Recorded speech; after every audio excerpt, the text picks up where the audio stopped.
The best person to screen the child who we feel is suspect of having a concussion is kind of different based on the setting.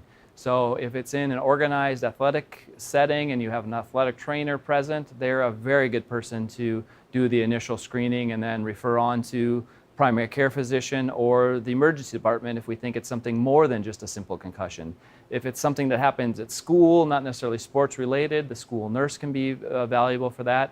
And if it's something that occurs outside of any sort of organized activity, randomly in the community, at home, and you don't have urgent concerns about the safety of the child's immediate well-being, then seeing your pediatrician within that day or a day or two is the best avenue to take. I would reiterate that the only times that we would want a child to be coming into the ER to be evaluated is if there's concern for kind of a worse injury. So increased vomiting, if a child is not acting like themselves, having difficulty walking, very, very sleepy during the day, things like that would be the symptoms that require an emergency room evaluation. I think a primary care physician is very educated to be able to initially manage a concussion, as most concussions get better quickly. I think your child should always be seen by the primary care physician after a concussion, and then leave it up to the discretion of the primary care physician whether or not they need to involve specialist care such as the specialized concussion clinic.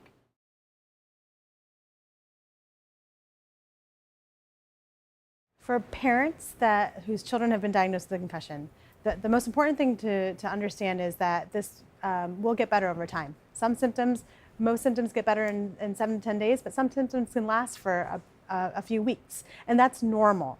Other things to realize is that we want to do some relative rest, but allowing kids to get back to their normal lives as they're feeling better is also very important. And so this is kind of how we work with patients in our concussion program to help guide them to get back to some activity and also help with treatments of their symptoms that they're having. Cognitive rest is actually not doing thinking activities. Cognitive rest means not being on your phone, avoiding screens, avoiding loud areas, and kind of going to school. Those are all things that are included in cognitive rest. Physical rest is we kind of say anything but walking. Walking is allowed, but is kind of not doing much past some light walking. Cognitive rest is trying not to do anything that uses the brain too much. Our brains are processing our environment all the time. The brains are making us move around. So cognitive rest also involves a component of physical rest and also resting from your environment. So things that are high stimulus environments are not cognitive rest, even if you're not doing anything.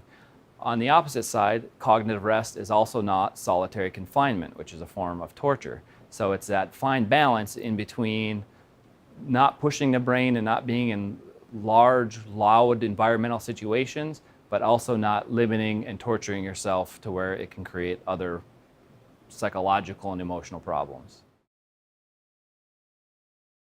If your child is seen in the urgent care or emergency department for a concussion, they shouldn't return to the emergency department or urgent care unless you think they're having worsening symptoms and you're worried that something more severe than a concussion has occurred. You should return to either the concussion clinic or to the primary care physician to get clearance to return back to school and returning to learn or returning to play and sports activities. Parents know their children, and if things are not getting better, they need to seek out more specialized assistance. I think the most common misconceptions in the community about concussions kind of lie on 2 extremes of the spectrum. One extreme is that concussions are no big deal and nothing that we need to pay any attention to. But more commonly on the other extreme, a lot of parents are worried that one concussion is going to lead to long-term deficits and changes and chronic problems for the child, when that's just not the case. Concussions resolve. And if they're not, we can help you.